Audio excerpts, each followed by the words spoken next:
जय हिंद मेरे भावी शिक्षक साथियों, तो कैसे हैं? चलिए आशा करता हूं कि अच्छे होंगे, जाओगे एकदम मस्त होंगे, तंदुरुस्त होंगे, ठीक ना। आज के वीडियो में हम लोग राष्ट्रपति और उपराष्ट्रपति से संबंधित जितने भी क्वेश्चन है उस सभी के क्वेश्चनों को खत्म करने वाले हैं। ओके, तो चलिए बने रहिएगा वीडियो में, और ये लंबा वीडियो रहेगा आप लोगों के कहने पे, ठीक है। आप लोगों का कमेंट आ रहा था कि इतने छोटे छोटे से कैसे काम चलेगा। देखिए, भारतीय संविधान के अनुसार संघ की कार्यपालिका शक्तियां किसमें निहित होती है? जो संघ है, संघ कार्यपालिका की शक्तियां जो है किसमें निहित होती है? तो जानते हैं, राष्ट्रपति में निहित होती है। काची में होती है? राष्ट्रपति में। भारतीय संविधान के अनुसार देश का प्रथम नागरिक कौन होता है? ठीक ना। तो देश के प्रथम नागरिक कोई है संविधान के अनुसार, तो वो है राष्ट्रपति है। कौन है? राष्ट्रपति। ओके, वर्तमान में राष्ट्रपति आपको पता होगा द्रौपदी मुर्मू है, ठीक ना। और धनखड़ जो है उपराष्ट्रपति है, जगदीप धनखड़। भारत के राष्ट्रपति की तुलना किससे करना सर्वाधिक उचित है? तो इंग्लैंड के सम्राट से। जो इंग्लैंड का सम्राट होता है ना, वहां तो सम्राट होता है, तो हमारे देश में क्या होंगे? राष्ट्रपति होंगे, ठीक है ना। सर्वे सर्वा सबसे मेन कौन होंगे? राष्ट्रपति होंगे। भारतीय संविधान के अनुसार देश की तीनों सेनाओं का अध्यक्ष कौन होते हैं? जो थल सेना, जल सेना और वायु सेना जो है, इसके अध्यक्ष कौन होते हैं? चेयरमैन कौन होते हैं? तो राष्ट्रपति होते हैं। ओके, भारत के राष्ट्रपति निर्वाचित होने के लिए, अगर भारत का राष्ट्रपति अगर आपको बनना है तो कौन सा सत्र होना चाहिए?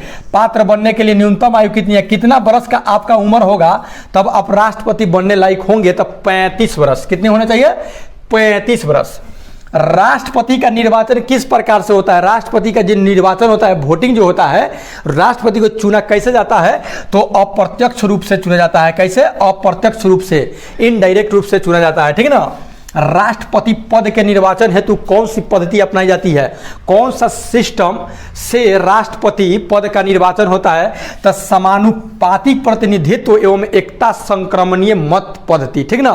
समानुपातिक प्रतिनिधित्व, कितने समान मात्रा में प्रतिनिधित्व लोग कर रहा है, और एकल संक्रमणीय मत पद्धति से, ये पद्धति है, इस सिस्टम से क्या होता है? राष्ट्रपति पद का चुनाव होता है।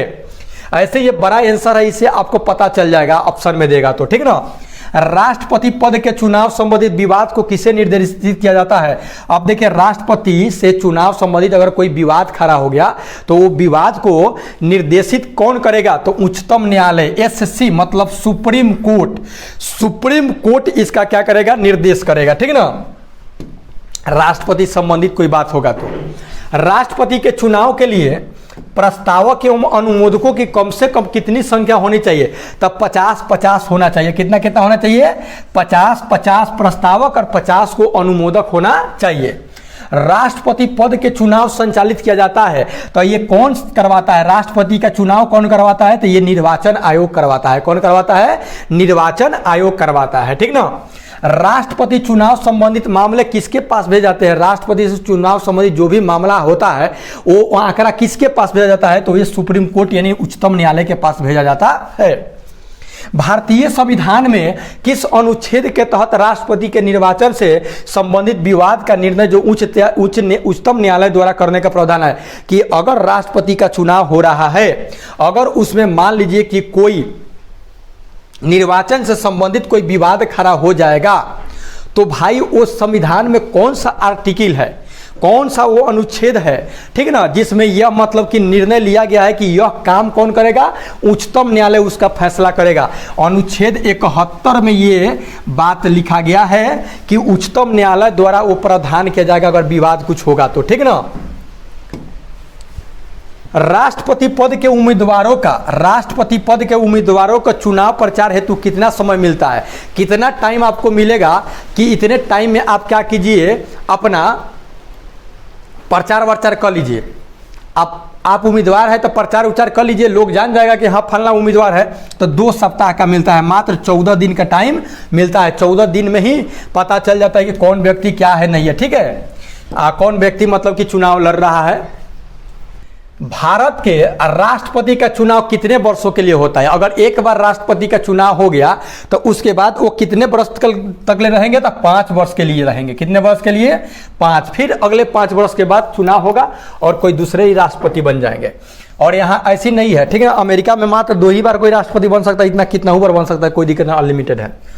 राष्ट्रपति के निर्वाचन के लिए गठित निर्वाचक मंडल में सम्मिलित होता है। क्या क्या मतलब कौन कौन सम्मिलित होता है निर्वाचन जब होता है मंडल, निर्वाचन मंडल में? देखिए, संसद के दोनों सदनों, उच्च सदन और निम्न सदन के निर्वाचित एवं विधानसभाओं के निर्वाचित सदस्य, संसद के जो उच्च सदन और निम्न सदन के जो निर्वाचित सदस्य होते हैं और विधानसभा के जो निर्वाचित सदस्य होते हैं, वो सब क्या होते हैं कि निर्वाचक मंडल में सम्मिलित होते हैं। भारत के राष्ट्रपति को उसके पद से हटाया जा सकता है। अगर मान लीजिए कि राष्ट्रपति हैं तो उनको हटाना है, तो कैसे आप हटा सकते हैं? तो ये संसद हटा सकता है। कौन हटा सकता है? संसद। उसमें बिल पास होगा तब हटेगा। भारत के राष्ट्रपति को पद से हटाने की प्रक्रिया क्या है? अगर संसद तो हटाएगा तो कैसे हटाएगा? तो महाभियोग लगा करके, क्या महाभियोग का प्रस्ताव पेश करके क्या कर सकता है कि राष्ट्रपति को पद से अच्युत कर सकता है। अब देखिए, राष्ट्रपति पर महाभियोग का आरोप संसद के किस सदन द्वारा लगाया जाएगा? संसद तो लगा सकता है, तो उच्च सदन और निम्न सदन है, तो बताइए कि वो मतलब संसद के कौन सा सदन द्वारा लगाया जाएगा? तो संसद के किसी भी सदन द्वारा लगा सकता है। उच्च सदन या निम्न सदन महाभियोग लगा करके राष्ट्रपति के पद से हटा सकता है। राष्ट्रपति पर महाभियोग किस आधार पर लगाया जाएगा? अगर मान लीजिए महाभियोग आप लगा रहे हैं तो कोई तो कारण होगा, तो वो कौन कारण हो सकता है? तो जानते हैं, संविधान के अतिक्रमण करने पर। अगर संविधान का अतिक्रमण हो रहा है, संविधान के साथ अगर छेड़छाड़ हो रहा है, ठीक ना, तब क्या कर सकता है कि संसद उन पर क्या कर सकता है? महाभियोग लगा करके राष्ट्रपति को पद से हटा सकता है। राष्ट्रपति पर महाभियोग की प्रक्रिया किस देश के संविधान से ली गई है? तो जानते हैं, संयुक्त राज्य अमेरिका से ली गई है इस बात को, क्योंकि वहां पे राष्ट्रपति मेन होते हैं, ठीक ना। यहाँ तो राष्ट्रपति समझ लीजिए कि एक बड़ बुजुर्ग आदमी हो गए और प्रधानमंत्री सारे कार्य को देखभाल करते हैं, ठीक ना। भारतीय राष्ट्रपति को किस परिस्थिति में अपने पद से त्याग पत्र देना पड़ता है? वो कौन सा परिस्थिति आ जाएगा जिससे भारत के जो राष्ट्रपति होंगे वो क्या करेंगे? अपना रिजाइन दे देंगे, त्याग पत्र दे देंगे। जानते हैं, महाभियोग लगने पर, महाभियोग लगने पर वो रिजाइन दे सकते हैं। राष्ट्रपति के विरुद्ध महाभियोग का आरोप लगाकर उसे हटाने का प्रस्ताव पारित होना चाहिए तो सदन के 2/3 बहुमत से, सदन के 2/3 बहुमत अगर मिलेगा तबे महाभियोग लगा करके आप राष्ट्रपति को हटा सकते हैं। 2/3, ठीक है ना, जितना होगा उसका 2/3। राष्ट्रपति को कौन पद और गोपनीयता की शपथ दिलाता है? पद की और गोपनीयता की शपथ दिलाने का काम कौन करता है? जानते हैं, भारत का मुख्य न्यायाधीश। जो सुप्रीम कोर्ट का जो मुख्य न्यायाधीश होते हैं वो राष्ट्रपति को उनके पद का और गोपनीयता का क्या करते हैं? शपथ दिलवाते हैं, ठीक ना। अर्थात देखिए, राष्ट्रपति के अंदर 3 गो बात चल रहा है, एक संसद चल रहा है और एक सुप्रीम कोर्ट चल रहा है और राष्ट्रपति चल रहा है, ठीक ना। इतना ही के अंदर ये सिमटा हुआ है, ठीक ना। हाँ, ये को बात आ गया है, चुनाव में विधानसभा वाला भी आ गया है। राष्ट्रपति संविधान के किस अनुच्छेद के तहत भारत के मुख्य न्यायाधीश के समक्ष शपथ ग्रहण करते हैं? अब बताइए, वो कौन सा अनुच्छेद है जिसके समक्ष राष्ट्रपति जा करके वो क्या करते हैं? शपथ ग्रहण करते हैं। जो उच्चतम न्यायालय के सुप्रीम कोर्ट का जो मुख्य न्यायाधीश होंगे दिलवाते हैं, तो वो अनुच्छेद 60 है। कौन है? अनुच्छेद 60 में, आर्टिकल 60 में ये लिखा गया है, ठीक ना, कि मुख्य न्यायाधीश जो होंगे वो शपथ उनको दिलवाएंगे, राष्ट्रपति उनके सामने शपथ लेंगे। मुख्य न्यायाधीश की अनुपस्थिति में, अगर मान लीजिए कि मुख्य न्यायाधीश नहीं है, एब्सेंट है, अनुपस्थित है, तो उसमें राष्ट्रपति किसके समक्ष शपथ लेते हैं? तो सर्वोच्च न्यायालय का वरिष्ठ न्यायाधीश के। अब वो में जो न्यायाधीश जज कोई होंगे जो वरिष्ठ होंगे, ठीक ना, बड़े होंगे, मुख्य न्यायाधीश अगर नहीं तो वरिष्ठ कोई अगर न्यायाधीश है, जज है, तो वो मतलब इनको शपथ दिलवा सकता है, ठीक है।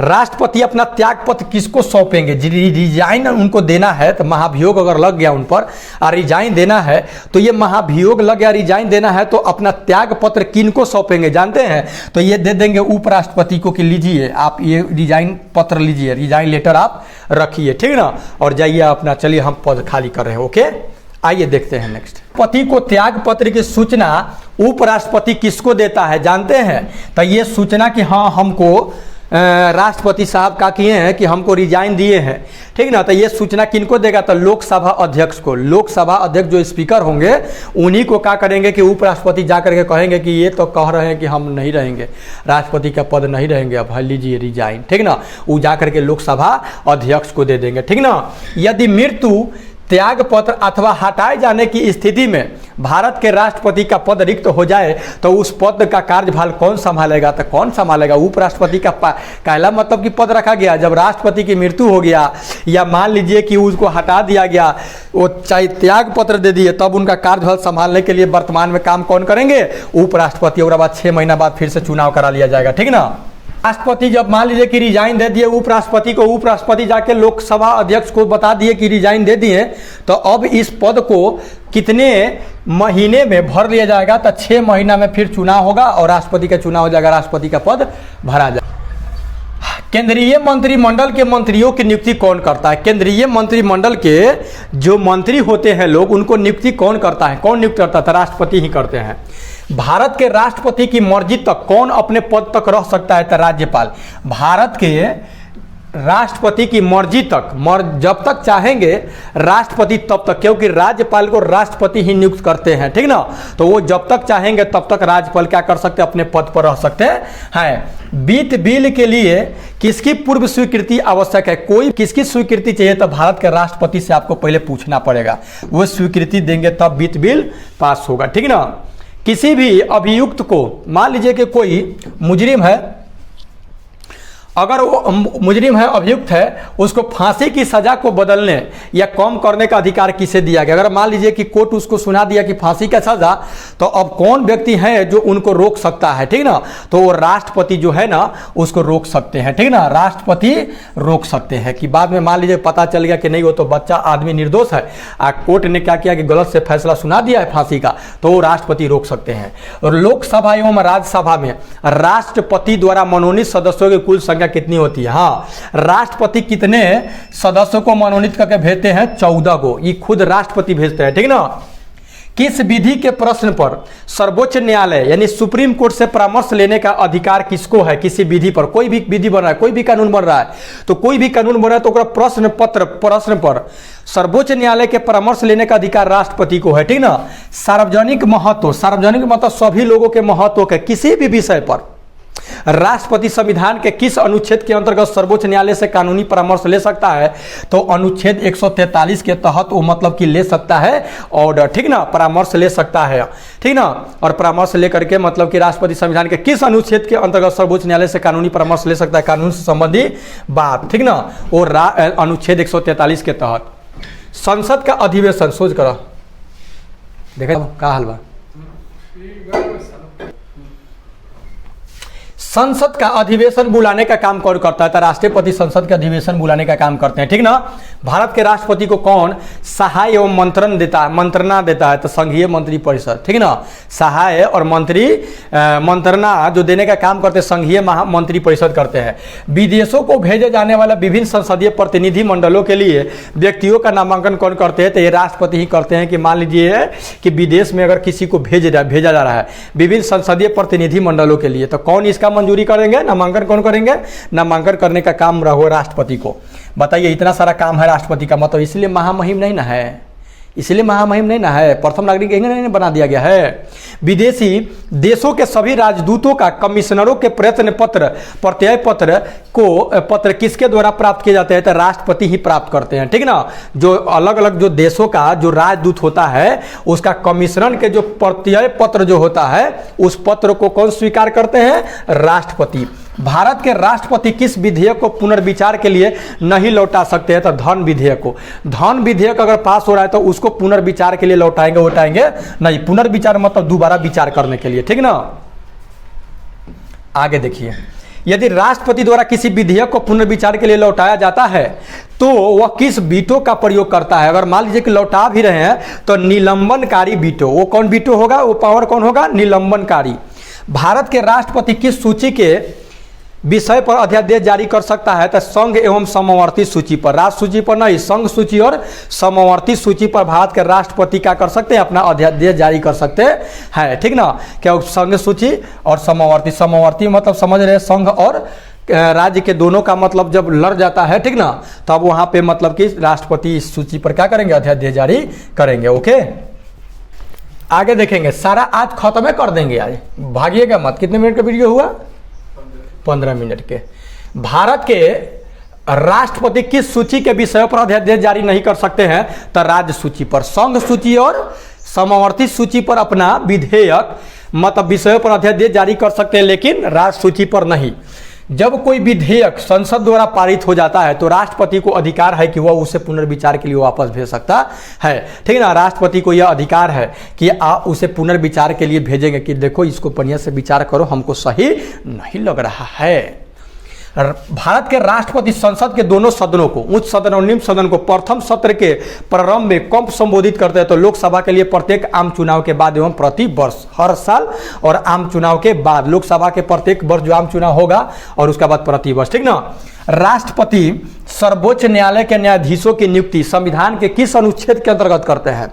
तो देखिए, सर्वोच्च न्यायालय जो है, सबसे ऊंचा शीर्ष पे जो है न्यायालय, सर्वोच्च न्यायालय, सुप्रीम कोर्ट, इसके जो न्यायाधीश होते हैं उनके नियुक्ति जो राष्ट्रपति करते हैं तो किस अनुच्छेद के तहत करते हैं? तो अनुच्छेद 124, अनुच्छेद 124 के तहत। किसी मृत्यु दंड पाए जाने वाले अपराधी को क्षमादान करने की शक्ति किससे प्राप्त है? तो क्यों राष्ट्रपति को ही तो पहले आया था। अप्रत्याशित व्ययों की पूर्ति के लिए कौन भारत की आकस्मिक निधि से धन निकाल सकता है? देखिए, अप्रत्याशित विधि व्यय मतलब ज्यादा मात्रा में खर्चा के लिए ओकर पूर्ति करने के लिए कौन भारत का आकस्मिक निधि से धन निकाल सकता? आकस्मिक निधि जो मतलब रखा गया है, मतलब माने स्थिति खराब उराब होगा तो उससे तो राष्ट्रपति निकाल सकते हैं, ठीक ना। संविधान के किस अनुच्छेद के अंतर्गत राष्ट्रपति संघीय मंत्रिपरिषद की सलाह मानने के लिए बाध्य होते हैं? तो अनुच्छेद 74 में। 3-4 को अनुच्छेद आ रहा है, थोड़ा सा फोकस करिए, याद हो जाएगा, कोई बड़ी बात नहीं है। युद्ध अथवा भारत पर आक्रमण होने की स्थिति है, मान लीजिए युद्ध हो गया या भारत पर आक्रमण हो गया, इस स्थिति में कौन अंतिम रूप से आक्रमणकारी के विरुद्ध युद्ध की घोषणा कर सकता है? तो जानते हैं, राष्ट्रपति। ये राष्ट्रपति अगर कोई आक्रमण कर दिया तो राष्ट्रपति का ऑर्डर मिलेगा तबे क्या होगा, क्योंकि तीनों सेनाओं का प्रमुख राष्ट्रपति है, तो इनका बिना ऑर्डर से कोनो कुछ होगा भैया। बड़ बुजुर्ग जब ले कुछ ना कहेगा तब तक ले कोई काम कुछ होगा। वो बड़ बुजुर्ग है, उसके बाद मेन है, मालिक है, तो वो कहेंगे तब ना। तो अगर कोनो हमला कर दिया, चाहे युद्ध हो गया, तो एक घोषणा कौन करेंगे? आक्रमणकारियों के विरुद्ध घोषणा करने का काम कौन करेंगे? तो राष्ट्रपति का। राष्ट्रपति से मंजूरी जो तीनों सेनाओं के चीफ को मिलेगा तबे क्या होगा कि मतलब कि वो लड़ाई झगड़ा फिर से मतलब चालू होगा, चाहे उसका जवाब कार्रवाई किया जाएगा। लोकसभा किसके द्वारा भंग किया जा सकता है? अगर लोकसभा को भंग करना हो तब प्रधानमंत्री के परामर्श से राष्ट्रपति द्वारा, अर्थात परामर्श देंगे, ये मतलब कि बताएंगे, प्रधानमंत्री कहेंगे कि हाँ इसको भंग करना है, तब क्या करेंगे? विचार करके राष्ट्रपति उसको भंग कर देंगे। भारत के राष्ट्रपति किस परिस्थिति में आपातकाल के उद्घोषणा कर सकता है? तो मंत्रिमंडल के लिखित सिफारिश पर, मंत्रिमंडल लिख करके देगा तब वो आपातकाल की घोषणा करेंगे, नहीं तो नहीं करेंगे, ठीक ना। मंत्रिमंडल जो लिखित रूप से सिफारिश करेगा तब। भारत के राष्ट्रपति संविधान के किस अनुच्छेद के अंतर्गत अध्यादेश जारी कर सकता है? तो जानते हैं 123 के तहत ये अध्यादेश क्या कर सकते हैं? जारी कर सकते हैं। 1, 2, 3 के तहत क्या कर सकते हैं कि अपना अध्यादेश जारी कर सकते हैं। राष्ट्रपति को लोकसभा में किन 2 सदस्यों को मनोनीत करने का अधिकार है? राष्ट्रपति 2 के मनोनीत करते हैं लोकसभा में। तो जानते हैं एंग्लो इंडियन, किनको? एंग्लो इंडियन जानते हैं। मान लीजिए कोनो अंग्रेज है और यहाँ के और लड़की से शादी अगर किया है तो ये एंग्लो इंडियन है, तो 2 गोरा के ये क्या कर सकते हैं? मनोनीत कर सकते हैं। राष्ट्रपति और उपराष्ट्रपति, ठीक ना, राष्ट्रपति और उपराष्ट्रपति की अनुपस्थिति में कौन कार्यभार ग्रहण करेगा? अगर मान लीजिए कि राष्ट्रपति नहीं है और उपराष्ट्रपति नहीं, राष्ट्रपति नहीं तो उपराष्ट्रपति, अगर ये दोनों नहीं है, आपके जहन में सवाल आ सकता है। तो जानते हैं सर्वोच्च न्यायालय का मुख्य न्यायाधीश जो होगा ना, इस पद का मतलब कि कार्यभार संभालेंगे। सर्वोच्च न्यायालय के मुख्य न्यायाधीश जो मेन न्यायाधीश होंगे वो। अध्यादेश जारी करने का अधिकार राष्ट्रपति को का कौन सा अधिकार है? तो ये विधायी अधिकार है। अध्यादेश जारी करना विधायी अधिकार है। राष्ट्रपति के चुनाव में विवाद होने पर, मान लीजिए कि राष्ट्रपति, तब एक बार आ गया, कोई दिक्कत नहीं है, विवाद होने पर किसकी सलाह ली जाती है? तो सर्वोच्च न्यायालय से सलाह ली जाती है, ठीक ना। ये डबल बार हो गया। राष्ट्रपति को भत्ते के अलावा जो भी भाता वाता मिलता है उसके अलावा प्रति माह कितना वेतन प्राप्त होता है। तो देखिए ये पुराना आंकड़ा है 1.5 लाख, अभी बढ़ गया है, ठीक ना, अभी बढ़ गया है, ये शायद दुगना हो गया, 3 लाख हो गया है, शायद बोल रहे हैं, ठीक ना, कन्फर्म नहीं है, शायद 3 लाख रुपया हो गया है, ठीक ना। एक बार देख लीजिएगा, गूगल कर लीजिएगा, ठीक ना। राष्ट्रपति को पेंशन के रूप में आजीवन कितना रुपया प्राप्त होता है? तो 9 लाख रुपया आजीवन, जीवन भर राष्ट्रपति को पेंशन के रूप में 9 लाख रुपया प्राप्त होता है। स्वतंत्र भारत के प्रथम राष्ट्रपति कौन थे? तब कौन थे? राजेंद्र बाबू। कौन थे? डॉक्टर राजेंद्र प्रसाद थे। कौन थे? डॉक्टर राजेंद्र प्रसाद। कहाँ के थे? अरे भैया अपने बिहार के थे, समझे। ये बिहार जो है ना, एक से एक हीरा पैदा किया, लेकिन क्या किया जाएगा, बिहारी को बीमारी लोग समझ रहा है, दूसरे स्टेट वाले। चलिए खैर छोड़िए, आइए। कौन लगातार 2 बार राष्ट्रपति रहे थे? लगातार 2 बार राष्ट्रपति रहे थे, डॉक्टर राजेंद्र बाबू थे, ठीक ना। डॉक्टर राजेंद्र प्रसाद पहला भी थे और लगातार 2 बार रहे वाले थे। स्वतंत्र भारत के प्रथम राष्ट्रपति डॉक्टर राजेंद्र प्रसाद किस प्रदेश से थे? अरे अपना बिहार से थे। और कहाँ से थे? हैं? अरे बिहारी बाबू थे। सर्वसम्मति मतलब सभी के सम्मति से, सभी के सभी से सलाह से निर्वाचित भारत के राष्ट्रपति थे। कौन? एन संजीव रेड्डी थे। एन संजीव रेड्डी जो थे सर्वसम्मति से निर्वाचित भारत के राष्ट्रपति थे। कौन से राष्ट्रपति पूर्व में केंद्रीय गृह मंत्री थे? अब कौन सा राष्ट्रपति बने थे जो पहले गृह मंत्री थे, बाद में लास्ट में ज्ञानी जैल सिंह। कौन थे? भारत का राष्ट्रपति चुने जाने वाले प्रथम गैर कांग्रेसी उम्मीदवार कौन थे? तब बीडी गिरी थे। कौन थे? बीबी गिरी। बीबी गिरी ये कांग्रेस से नहीं थे, प्रथम गैर कांग्रेसी थे, ठीक ना। भारत के किस राष्ट्रपति की कार्यकाल पूरा करने से पहले ही हो गई थी? पूरा कार्य खत्म भी नहीं हुआ था, पहले उनका मृत्यु हो गया। डॉक्टर जाकिर हुसैन और फखरुद्दीन अली अहमद का। फखरुद्दीन अहमद अली या जाकिर हुसैन दोनों आदमी का मतलब कार्यकाल अभी था ही, तब तक मृत्यु हो गया, ठीक ना। अब देखते करते हैं कितना ओल्ड मैन लोगों का राष्ट्रपति चुनाव होता है, पूरा बड़ बुजुर्ग लोग का, ठीक ना। किसने उच्चतम न्यायालय के मुख्य न्यायाधीश तथा कार्यवाहक राष्ट्रपति दोनों ही पदों को सुशोभित किया? दोनों पद को जानते हैं? एम हिदायतुल्लाह जो थे, बुझ लीजिए, कार्यवाहक राष्ट्रपति और मुख्य न्यायाधीश के भी पद पर दोनों पर कार्य किए थे। अब मिला था उनको, मतलब मान लीजिए कि नहीं होगा तो। भारत के राष्ट्रपति ने जिस एकमात्र मामले में वीटो शक्ति का प्रयोग किया था वह था क्या? था भारतीय डाकघर अधिनियम। डाकघर अधिनियम में एक बार अपना वीटो का क्या किए थे? ये पावर का यूज किए थे, ठीक ना। राष्ट्रपति के निर्वाचन होता है, माने कैसे वोटिंग होता है? तो अप्रत्यक्ष रूप से, रिपीट क्वेश्चन हो गया, घबराइएगा मत। उपराष्ट्रपति पद के निर्वाचन हेतु कौन सी पद्धति अपनाई जाती है? उपराष्ट्रपति के, राष्ट्रपति का तो हो गया, उपराष्ट्रपति के तो ये अनुपातिक प्रतिनिधित्व में एकल संक्रमणीय पद्धति, सेम, रिपीट नहीं है, उपराष्ट्रपति है। राष्ट्रपति ने उपराष्ट्रपति का भी, जैसे राष्ट्रपति का होता है उसे उपराष्ट्रपति का होता है।